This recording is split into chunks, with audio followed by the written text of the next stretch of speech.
So when most people think about emotional eating, they think the biggest problem is food.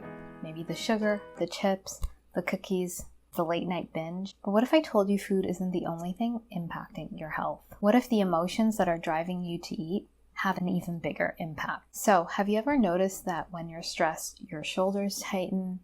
Maybe when you're nervous, you get a knot in your stomach, or you're trying to say something and your throat tightens. This isn't random.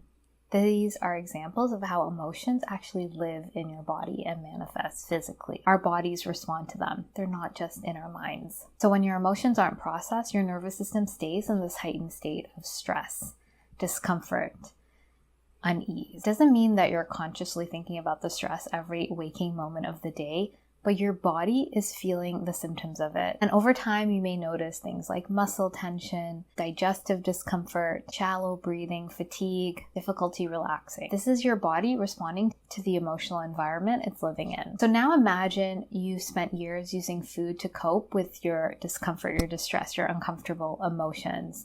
You've been using food to cope and soothe yourself. Your brain says every time you feel discomfort, distress, these emotions in your body, go to food to soothe.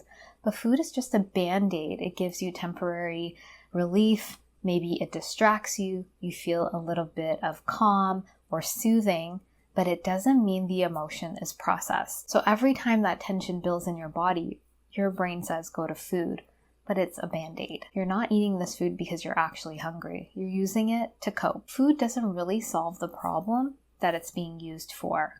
Yes, food can give you temporary relief. It can soothe you. It can calm you.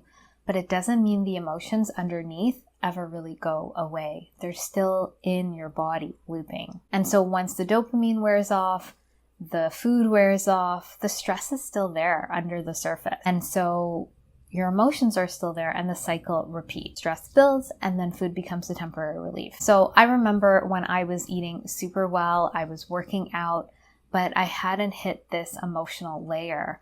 And so I still didn't feel my best in my body. I was still feeling digestive issues. I was still feeling a bit off because I wasn't looking at how emotions impacted my body, how stress impacted my body.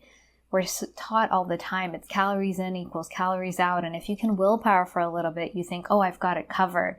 But our emotions are still there under the surface. And so it wasn't until I started addressing this deeper layer that I started to see my body really shift. My body started to feel more ease and more peace. And it became easier to nourish my body, easier to accept myself. This was this deeper layer that I hadn't looked at that was literally causing physical tension in my body, keeping me on edge, keeping me activated. When I was focused on food and controlling food, it was something deeper I needed to look at. And so this is why I don't believe that changing your diet is the thing to help your emotional eating. Yes, nourishment matters. It impacts you. It's a layer of this.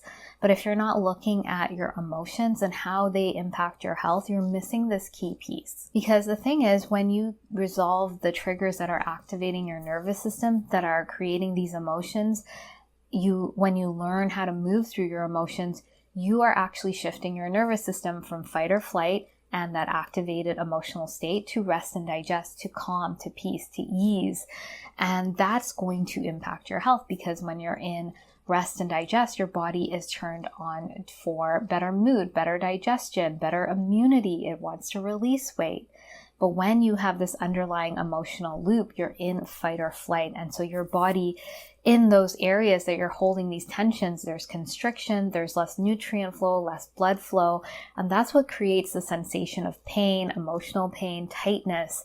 And so over time, that can become, chronic inflammation and disease down the road. It impacts that pattern. So when you start doing this deeper work, your body shifts to this rest and digest, this calm state.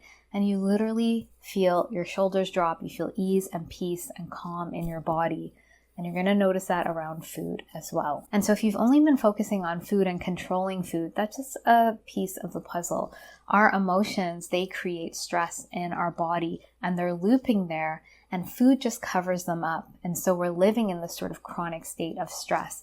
And if we're not addressing this deeper layer, it doesn't matter how clean you eat, how much you exercise, it's not going to give you the health that you want. I know a lot of the times with emotional eaters, it's that If I can only control the food, my health is going to shift. It's a piece of the puzzle. We need to look at all the layers. And if you're ready to resolve your emotional eating at the root, I would love to invite you to find out more about the Emotional Eating Evolution Program. This is what we do inside of it. We look at all the layers, the food layer, but also the emotional layer that is driving your body to be in the stress state that impacts your health. And so in the program, there's a step-by-step process. There are office hours and one-to-one sessions and the deeper tools to help you resolve this pattern at the root so you can shift it and start feeling that ease and peace and confidence around food and in your body in a sustainable way. And so if you'd like to find out more about the program, you can find out more below. And as a next step, if you are ready to have that support and guidance, I encourage you to book in an emotional eating clarity call. On this call, I find out more about you and what you've tried, and I can see if I can support you in the program. So if that's your next step, you can book in an emotional eating clarity call at the link below. I just want to say thank you so much for watching. If you have any questions, please let me know. Please be sure to like and subscribe, and I look forward to sharing more with you, and I hope you have a great day.